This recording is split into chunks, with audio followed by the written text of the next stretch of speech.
हमारा प्रभु उद्धारकर्ता प्रभु यीशु के नाम में सभी को शुभकामनाएं। इस पवित्र बाइबल एक प्रत्येक ग्रंथ है। इसमें हर एक बात, हर एक जीवन को अपने जीवन में संतोष पाने के लिए, दुख को दूर करने के लिए हर एक वचनों ने प्रभु ने हमको दिया है। भजन संहिता 55 अध्याय उसका 22 वचन में ऐसे लिखा गया है, अपना बोझ यहोवा पर डाल दो, वह तुझे संभालेगा, वह धर्मी को कभी टलने न देगा। इस संसार में कोई ऐसे बात किसी को ना बोलेगा। ऐसे बात बोलने के लिए सभी लोग सोचते हैं, क्या बात प्रभु ने हमको दिया है कि अपना बोझ यहोवा पर डाल। सभी लोग यहाँ पे संभालने वाला हर दिन से दूर हो रहे हैं। कोई किसी को संभालने के पास नहीं आ रहे हैं, कोई आसपास वाले को संभालने के लिए कोई नहीं देख रहे हैं, क्योंकि इस संसार पूरा व्याधि से भरा है, इस संसार पूरा दुखी से भरा है, इस संसार पूरा सभी दूरा से भरा हुआ है। इसलिए प्रभु ने जो हमको बना के ये बातों को हमको दिया है कि अपने बोझ को यहोवा पर डाल। इसी बातों के वचन, इस वचन के अनुसार हमको बोझों के यहोवा पर डालना है। हमारे दुखों को एक आदमी है, एक भगवान है और हमको संभालने वाला है, वो यीशु मसीह है, जिसने ये बोल रहे हैं कि मैं आपको संभालेगा, मैं आपको बोझ को मेरे ऊपर डालेगा। कोई हमारा रिश्तेदार, कोई हमारा भाई, कोई हमारा पड़ोसी वालों ने हमारा बोझ को इसको ऊपर डालने के लिए, वो हमारा इसके ऊपर लेने के लिए कोई अवकाश नहीं देगा। परंतु प्रभु ने बोल रहे हैं कि अपना बोझ मेरे ऊपर डाल दो। और इस पवित्र बाइबल में हम देखते हैं कि फिलिपियों को उसको 4 अध्याय उसको 6 वचन में ऐसे लिखा है कि किसी भी बात की चिंता मत करो, परंतु हर एक बातों में तुम्हारे निवेदन, प्रार्थना और विनती के द्वारा धन्यवाद के साथ परमेश्वर की सम्मुख उपस्थिति किए जाए। वो बोल रहे हैं कि आपके जीवन में चिंता होते हैं, आपके जीवन में बोझ होते हैं, आपके जीवन में परेशान होते हैं, फिर भी किसी भी बातों में चिंता मत करो, परंतु हर एक बातों में तुम्हारे निवेदन, प्रार्थना और विनती के द्वारा धन्यवाद के साथ परमेश्वर की सम्मुख में उपस्थिति किया जाए। क्यों हम लोग उसके ऊपर डालना, क्योंकि इसके ऊपर हमने उपस्थिति में किया जाना है कि वो बोल रहे हैं कि पहला पत्रुस 5 अध्याय उसका 7 वचन में अपनी सारी चिंता उसी पर डाल दो, क्योंकि उसके तुम्हारी ध्यान है। प्रभु का हमारे ऊपर ध्यान है। कोई आपके ऊपर ध्यान नहीं दे रहे हैं, कोई आपको ध्यान नहीं कर रहे हैं, फिर भी परंतु हमारा परमेश्वर यहोवा ने, हमारा परमेश्वर प्रभु यीशु मसीह ने आपको ध्यान कर रहा है, वो आपको ध्यान दे रहा है, वो आपको भरोसा दे रहा है। आपकी सारी चिंता उसी पर डाल दो, क्योंकि आजकल चिंता हमारे ऊपर राज कर रहे हैं। हमारे ऊपर वो स्थान लेके, ऊपर स्थान लेके हमारा आनंद, हमारा संतोष सब खो गया है। फिर अभी भी ये बात बोल रहे हैं, प्रभु हमको दे रहे हैं कि आपकी सारी चिंता मेरे ऊपर डाल दो। कोई ऐसे बात कोई नहीं बोला है, कोई ऐसे बात हमको नहीं दिया है, आपकी चिंता मेरे ऊपर डाल दो, आपकी प्रॉब्लम मैं सॉल्व करेगा, मैं आपके प्रॉब्लम को निकाल देगा, ऐसे कोई नहीं बोला है। फिर भी प्रभु बोल रहे, कोई आप पूरा प्रॉब्लम से संकट हो गया है, क्योंकि आप इसी परिस्थिति में इस बातों के सुन रहे हैं कि पूरा आपके कट्टे हो गया है, संकटों में कट्टे हो रहे हैं, फिर प्रभु बोल रहे मेरे ऊपर आपकी चिंता डाल दो, प्रभु को स्वीकार कर दो। वो आपको चिंता को उसके ऊपर लेने के लिए वो आपको बुला रहे हैं, वो आपके पास देख रहे हैं। फिर आपने मन को प्रभु को देते हो, आपको चिंता को इसके ऊपर डालते हैं। प्रभु आपके पास तुम्हारे पर ध्यान दे रहे हैं, तुम्हारे लिए वो ध्यान कर रहे हैं।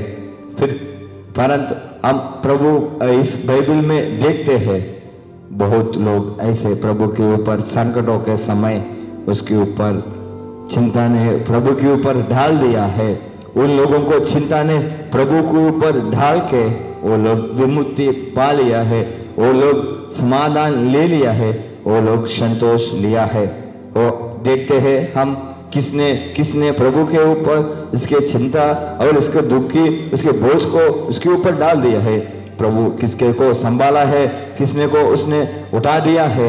हम देखते हैं, हम पुराना ग्रंथ में हम देख लिया तो उत्पत्ति उसका 32 अध्याय में उसका 7 वचन में हम देखा तो आप उधर एक आदमी को हम देख सकते हैं। उसका हम उधर पढ़ेंगे 32 अध्याय उसका 7 वचन उत्पत्ति में हम देख लिया तो तब याकूब बहुत डर गया है और संकट में पड़ा। इधर एक आदमी को हम देख सकते हैं, वो बहुत डर गया है, डरा में वो रह रहे हैं और उसने संकट में पड़ गया है। वो देख रहे हैं अभी कौन मेरे से यहां से उठा देगा, मेरे पूरे में डर में छिप गया है। अभी ऐसे लोग बहुत ज्यादा इस संसार में हम देख सकते हैं। कोई आपको डरा रहे, कोई परिस्थितियों से आप डर गया है, कोई मुश्किल संकटों में आप छिप गया है। ऐसे परिस्थितियों में इधर याकूब भी है। याकूब एक प्रभु की वजह से आने आ गया है, फिर भी उसने डर रहा है। उसने उस डरने के समय उसके ऊपर वो चिंता है, उसके वो संकट में पड़ा है। फिर उसको वो चिंता और वो डर अपने आप ऊपर वो नहीं रखा था, फिर उसने प्रभु के ऊपर डाल दिया है। हम उसका 32 अध्याय पूरा देख लिया तो याकूब ने प्रभु के ऊपर उसका सारे संकटों ने डाल दिया है। हम अगर देख लिया तो उसका 9 अध्याय में दावीद ऐसे प्रार्थना कर रहे हैं। फिर याकूब ने कहा, हे यहोवा, हे मेरे दादा अब्राहम के परमेश्वर, हो मेरा पिता इसहाक की परमेश्वर, तूने तो मुझे को कहा था कि अपने देश और जन्मभूमि में लेटा जा और मैं तेरी भलाई करूंगा। वो प्रभु को याद कर रहे हैं, प्रभु तूने मेरे को वादा दिया है कि तू मैं भलाई करूंगा ने, तूने बोला ना प्रभु। मैं अभी डर रहा हूं, मैं अभी संकट में पड़ गया है, फिर आपके पास वो मैं देख रहा। कितने लोग अभी संकटों में पड़ गया है, अपने आप वो चिंता को अपने आप अंदर रख के कोरे, जितने लोग अपने आप रो रहे।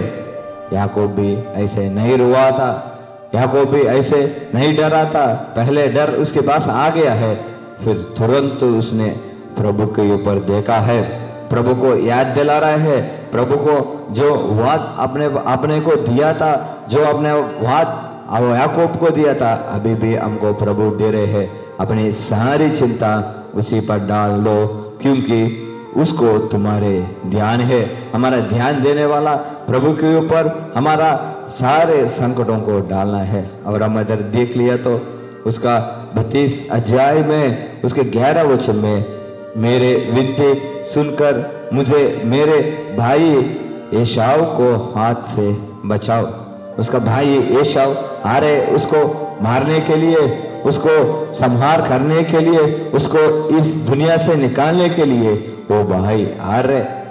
फिर उसने वो डर गया है। याकूब ने प्रभु के ऊपर देखा था, प्रभु के ऊपर वो प्रार्थना कर लिया था।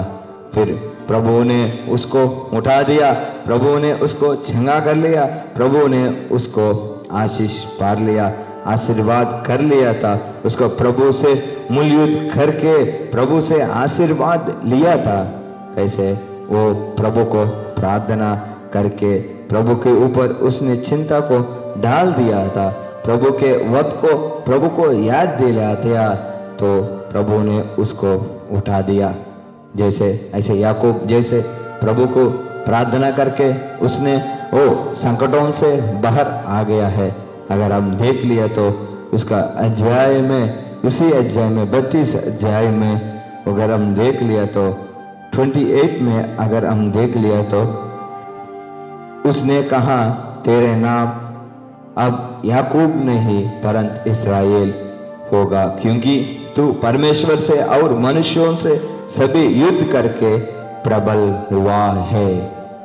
याकूब ने प्रबल हो गया है, याकूब ने विजय पा लिया है, याकूब ने विजय ले लिया है, आनंद आशीष पा लिया है। ऐसे अभी जिन लोग ने जैसे याकूब जैसे संकटों में फट गया है, संकटों में छिपा गया है, क्योंकि आपके मारने के एसाव जैसे भाई उसको मारने के लिए आ रहे, जैसे कैसे प्रॉब्लम एसाव की जैसे आपके पास आ रहे, आप डर रहे, आप डरो मत, चिंता मत करो, डरो मत, प्रभु को प्रार्थना करो। ये प्रभु हमारा परमेश्वर वो आपको अभी भी वो संकटों से आपको उठाने के लिए, वो संकटों से आपको सारे संकटों का आपके पास दूर करने के लिए प्रभु भी अभी भी तैयार है। प्रभु भी अभी भी आपके पास देख रहे हैं, प्रभु अभी भी आपके लिए खोज रहे हैं। जो आप प्रभु को खोजने की तैयार है, प्रभु के पास देखने के लिए तैयार है। याकूब ऐसे किया था, प्रभु को प्रार्थना किया था, प्रभु के पास देखा था, प्रभु ने उसको आशीर्वाद कर लिया था और उसको सारे संकटों में जो पड़ गया, उसने 32 अध्याय उसका 7 वचन में हम देखा तो तब याकूब बहुत डर गया और संकटों में पड़ा। फिर उस संकटों से वो बाहर आने के लिए प्रभु को प्रार्थना किया। प्रभु उसकी वधो जो वध याकूब को नहीं दिया अभी हमको दिया है, जो याकूब के पास नहीं था वो वध अभी वध हमारे पास है। जो वध नहीं है वो इसलिए तो वो ऐसे प्रार्थना किया, जो वध हमारे पास है, जो वाक्य हमारे पास है, जो वध हमारे साथ है, जो वध लेकर हम प्रभु के साथ गया तो प्रभु के पास गया तो प्रभु हम सारे संकटों को दूर करके हमको जैसे याकूब को प्रभु ने आशीर्वाद किया ऐसे भी हमको आशीर्वाद करके जैसे याकूब को प्रबल कर लिया हमको भी प्रभु प्रबल करेगा। और एक को हम देख लेगा किसने प्रभु के सामने जाके प्रभु के पास आशीर्वाद लिया, उस संकटों से बाहर आ गया है। दूसरा आदमी हम पहला समूएल उसका पहला अध्याय उसका 11 वचन में हम देख ले तो एक स्त्री को हम देख सकते हैं, एक विश्वासियों को हम देख सकते हैं, उसका नाम है हन्ना है। हन्ना का पिता, हन्ना का पति का नाम है Elkanah.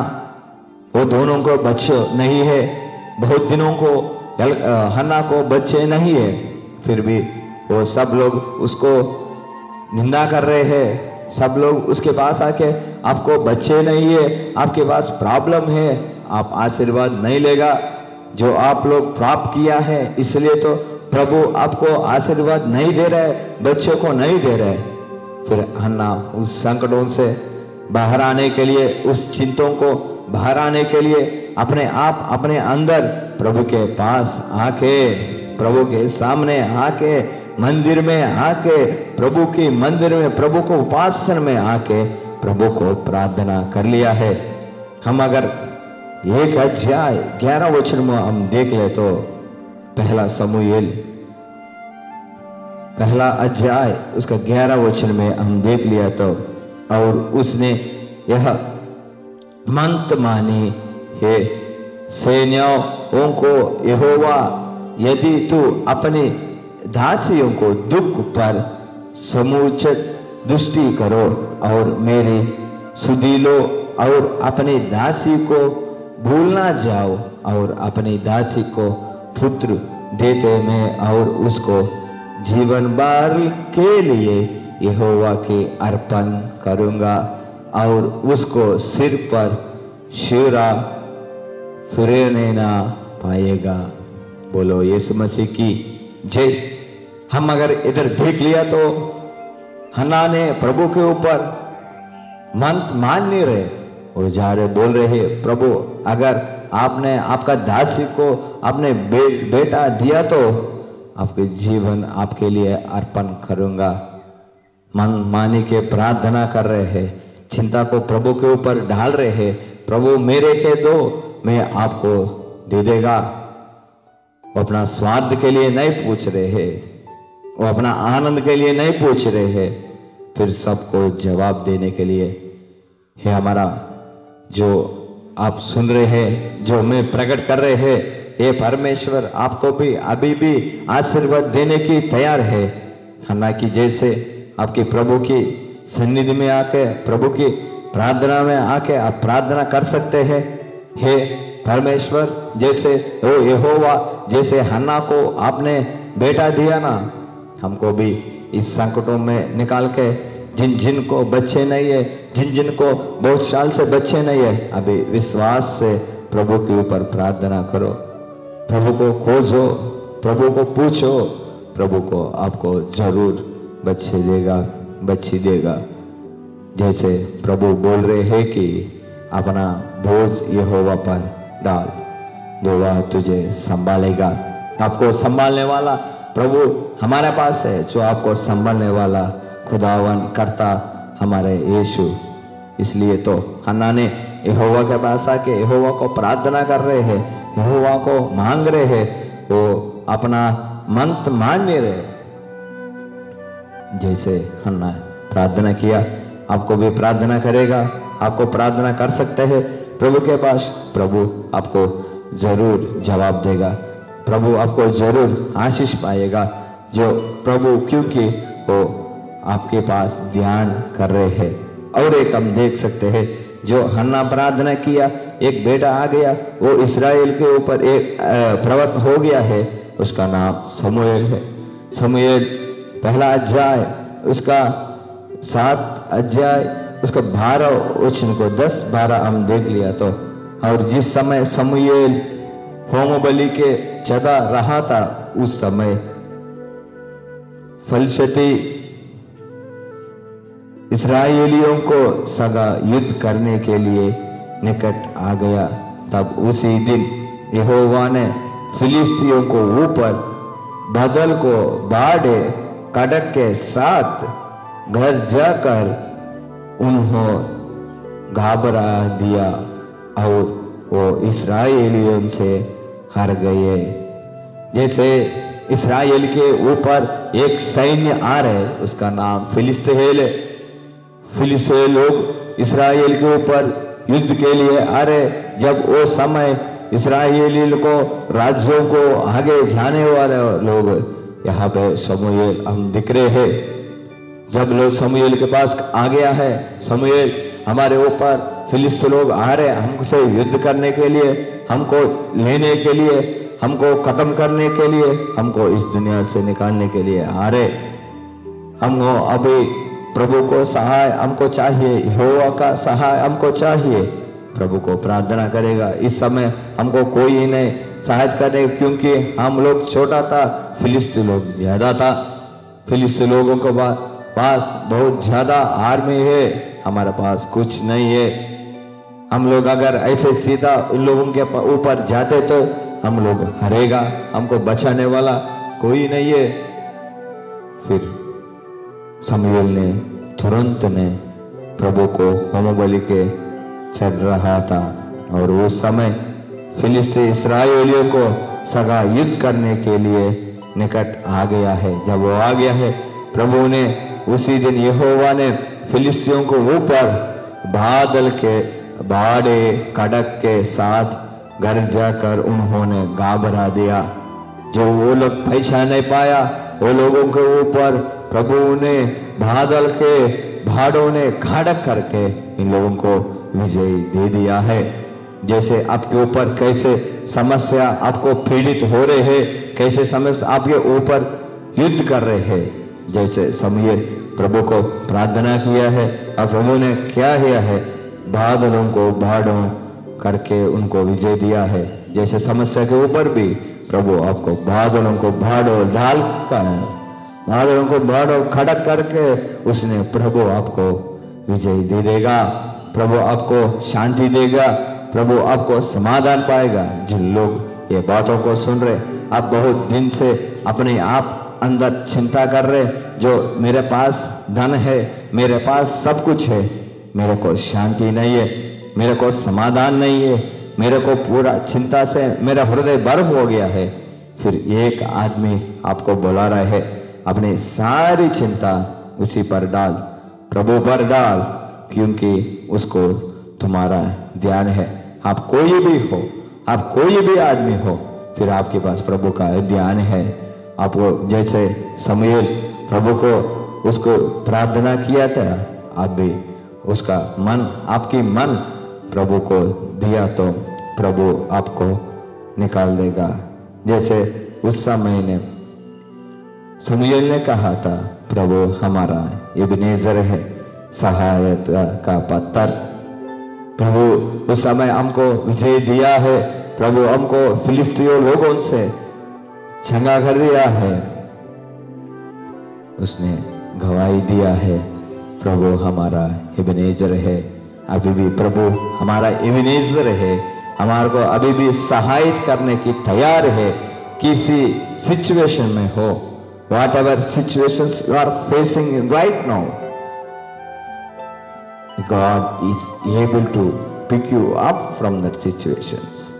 God is able to pick you up from that situation. Have faith on the God. Have faith on the Lord. जैसे शमूएल ने प्रभु के ऊपर विश्वास किया था, आप भी प्रभु के ऊपर विश्वास करो, प्रभु आपको उठा देगा। और एक हम देख लिए तो इसी दूसरा इतिहास में हम और एक बंदे को हम देख सकते हैं, उसका नाम मनश्शे है। मनश्शे को प्रभु ने ऊंचा स्थान दे दिया है। उसने हिजकिय्याह का बेटा है, फिर प्रभु ने उसको इतना स्थान दिया था। फिर उसने क्या किया है कि यहोवा की दृष्टि में बुरा हो और जिनसे वह उपरंत होता है, उसका काम पूरा प्रभु को विरोध कर लिया है। प्रभु के पूरा विरोध का काम करके प्रभु की दृष्टि में वो बहुत बहुत बुरा हो गया है। फिर उसने उसका हम देख लिया तो 33 अध्याय, दूसरा इतिहास 33 अध्याय उसका 12 वचन में हम देख लिया तो तब संकट में पड़कर वह अपने परमेश्वर यहोवा के मानने लगा और अपने पूर्वजा के परमेश्वर के सामने बहुत ही दिन हुआ और उससे प्रार्थना की।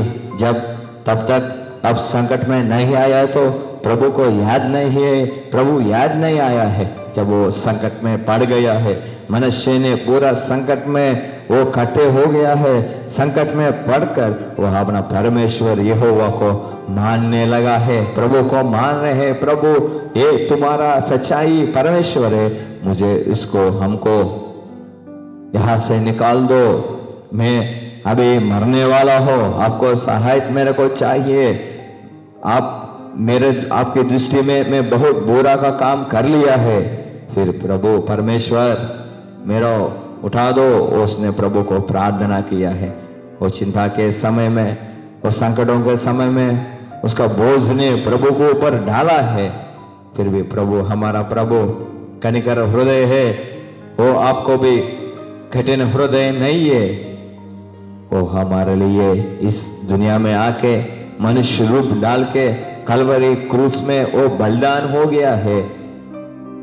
इसलिए तो जो भी आप अभी तक आप सोच रहे हैं मैं प्रभु की बहुत बुरा काम कर लिया है, यहोवा की दृष्टि की मनुष्य जैसे मैंने बहुत बुरा काम कर लिया है, मेरा प्रार्थना प्रभु सुनेगा, मेरा चिंता प्रभु ऊपर ले लेगा, वो उसको मेरे पास ध्यान है, ऐसे सोच रहे हैं।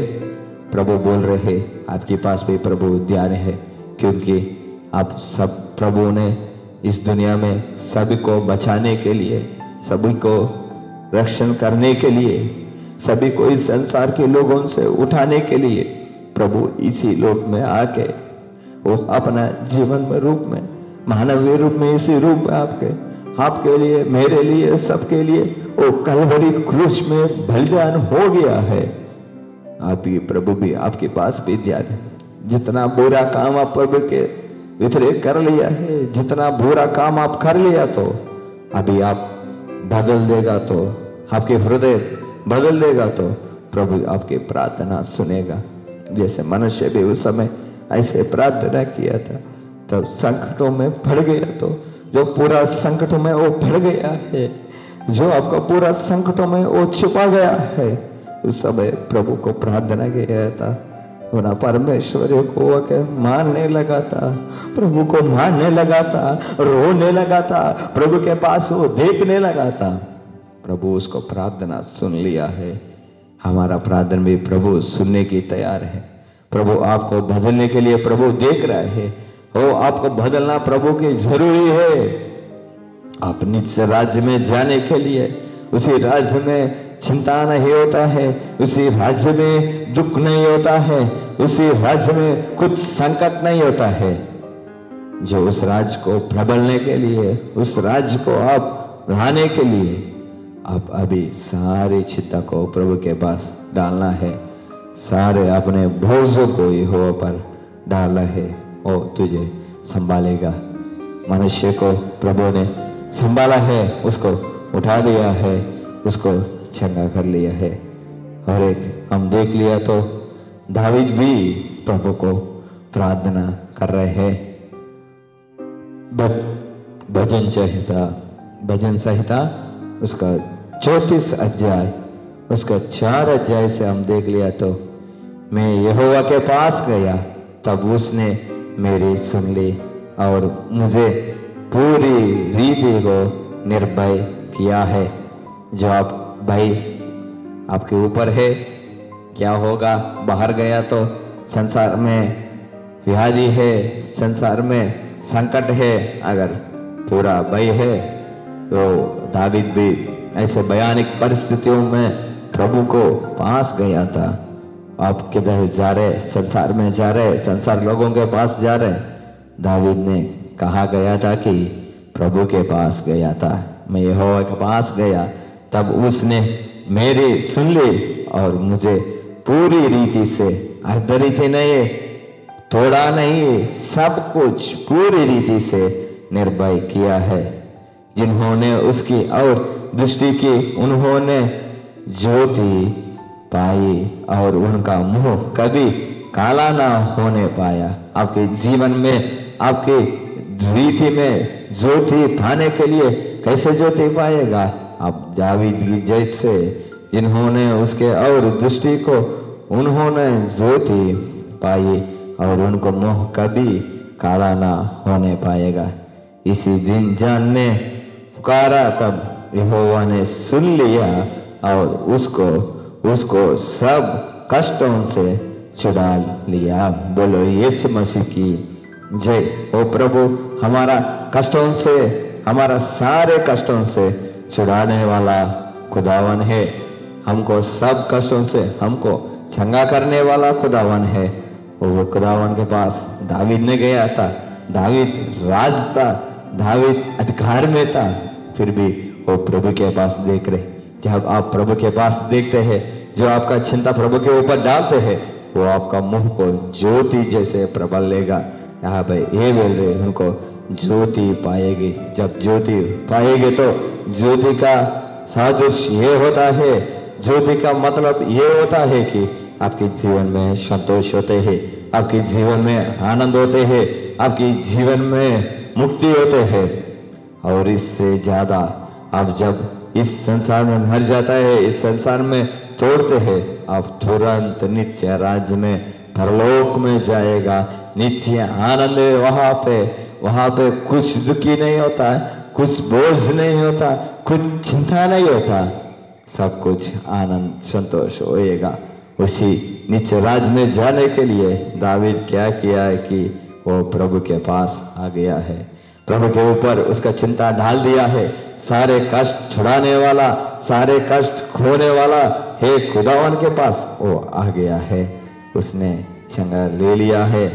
उसने आनंद ले लिया है, उसने ज्योति ले लिया है। आप भी ज्योति लेने के लिए ये प्रकट कर रहा हूं, प्रभु के पास आ जाओ। और एक को देख लिया तो सोलोमन बोल रहे हैं कि ओ दावीद के बेटा बोल रहे हैं कि नीति वचन उसका 3रा वचन 5 वचन में हम देख ले, 3रा अध्याय 5 वचन में, तो अपने समझ जगह सहारा ना लेना वरन संपूर्ण मन से यहोवा पर भरोसा रखना चाहिए। किसके ऊपर हमको भरोसा रख रहे? अपने आप भरोसा रख रहे, अपने आप स्वबुद्धि में आप भरोसा रखा तो अपने आप स्वबुद्धि आपको नहीं देगा। आपका स्वबुद्धि आप कष्ट काल में आपको बाहर आने के लिए मार्ग नहीं देगा। फिर उसी को स्मरण करके सब काम करने, तब वह तेरे लिए सीधा मार्ग निकालेगा।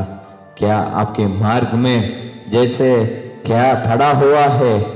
जैसे सब मार्ग निकलने के लिए प्रभु को स्मरण करना जरूरी है। उसी को स्मरण करने से सभी काम, सभी रास्ता वो सीधा मार्ग निकलेगा। वो मार्ग आपको सीधा करने वाला है, उसी को स्मरण करना है। उसी को स्मरण करने से सब कष्टों से बाहर निकलेगा। इसके खुदावन मसीह के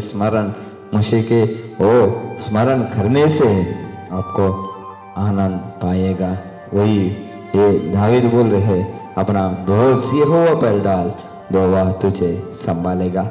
हमारे संभालने वाला वही, हम अभी तक सोचते हैं हमारा रिश्तेदार हमको संभालेंगे, हमारा माँ मेरे को संभालेगा, हमारा पिता मेरे को संभालेगा, मेरा बाप मेरे को संभालेगा, मेरा दादा मेरे को संभालेगा। नहीं नहीं नहीं नहीं बेटा, कोई आपको संभालने देगा, केवल एक ही परमेश्वर है। वो क्या बोल रहे हैं कि कैसे संभालेगा? आपकी सारा चिंता, थोड़ा नहीं सारी चिंता उसी पर डाल दो, क्योंकि उसको तुम्हारा ध्यान है।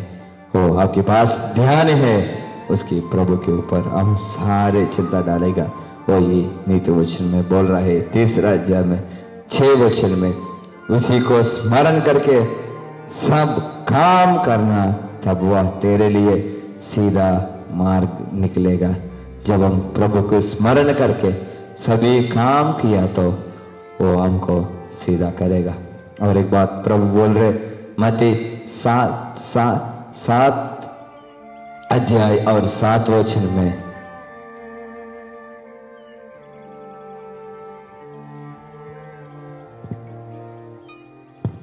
7 अध्याय और 7 वचन में ऐसे लिखा है, मांगो तो तुम्हें दिया जाएगा, ढूंढो तो तुम्हें पाएगा, खटखटाओ तुम्हारे लिए खोल जाएगा।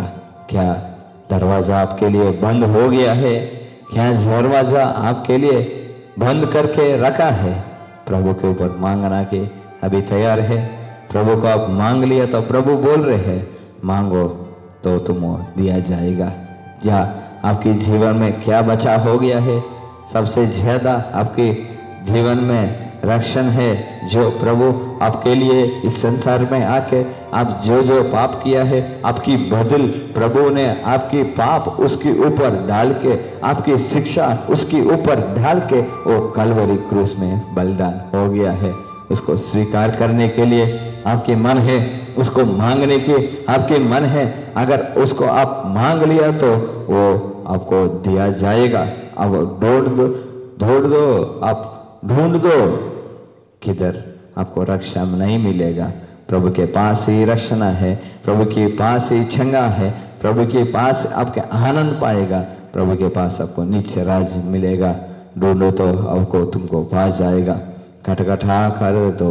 खटखटाओ तो तुम्हारे लिए खुल जाएगा। जो भी आपके पास बंद पड़ गया है, जो आपके पास खुल जाएगा। अभी भी जो इस बातों को मान रहे हैं, जिन लोग अभी विश्वास करके प्रभु मेरे लिए ये दरवाजा खुल दो आप बोल रहे हैं, प्रभु आपके दरवाजा खुलने के लिए तैयार है। क्यों?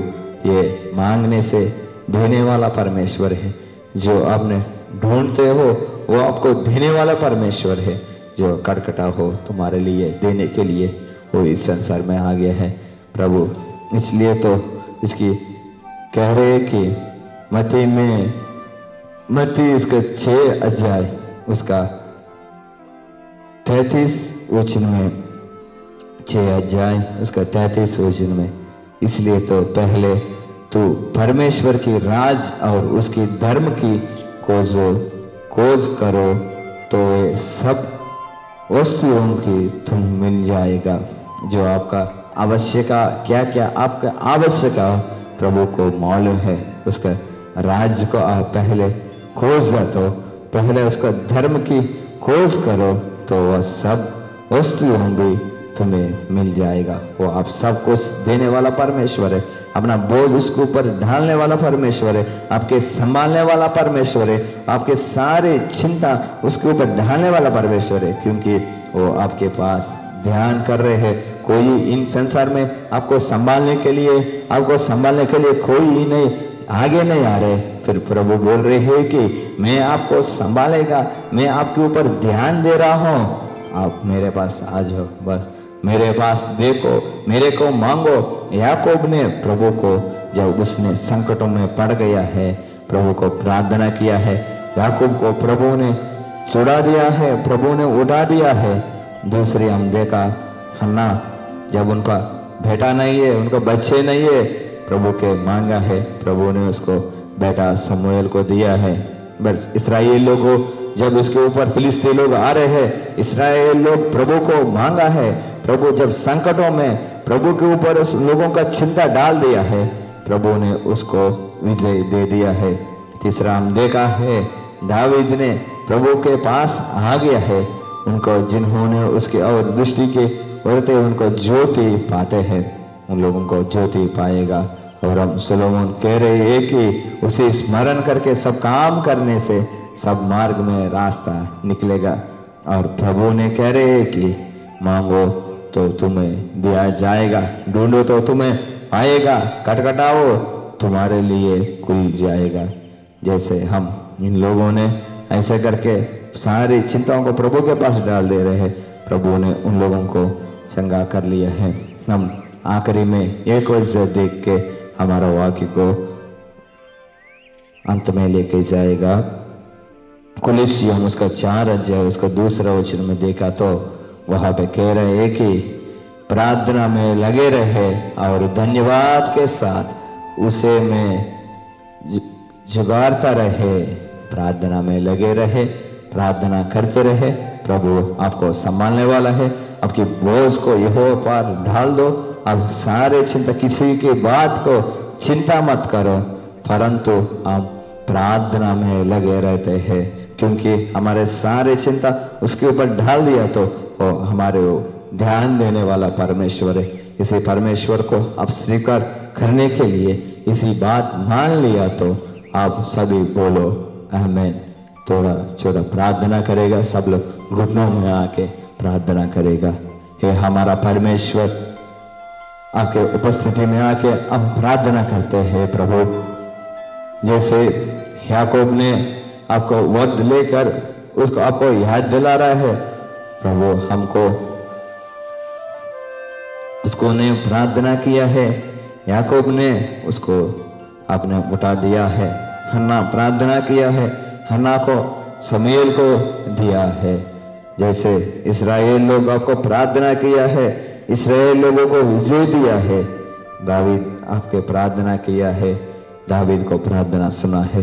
जैसे जिन लोग अभी प्रार्थना कर रहे हैं, ये वाक्य सुन के सभी को प्रार्थना सुन लो।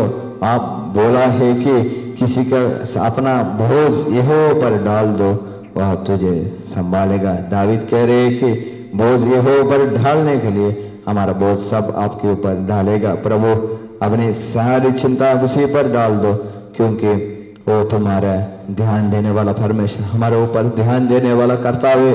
हम आपको प्रार्थना करेगा, हमारा पिता आपको प्रार्थना कर रहा हूं। हम सबको चंगाई करके, जिन लोगों ने संकटों में पड़ा हुआ है, उन लोगों को आपको विमुक्ति दे दो, उन लोगों को आपको बाहर निकाल दो। जो लोग आपको क्या चाहिए वो लोग मांग रहे हैं, उनको सब आशीर्वाद पा लीजिए। आपको कैसे आपको आशीर्वाद दे दिया है, सबको आशीर्वाद करके जिन लोगों को बच्चे नहीं है वो लोग आपका प्रार्थना कर रहे हैं, उन लोगों को बच्चे दे दीजिए। अब सभी लोगों का सब संकटों से विमुक्ति दे दीजिए, सभी को बाहर निकाल दीजिए। इससे जरूर आप सभी को रक्षणा कर दीजिए। सब लोगों को आपको जिन लोगों ने हॉस्पिटल में उनको चंगा कर दीजिए प्रभु। सभी को अपना आशीष देके आपके नाम को महिमा ले लीजिए। हम यीशु के नाम में मांगते प्रिया परम पिता, आमीन।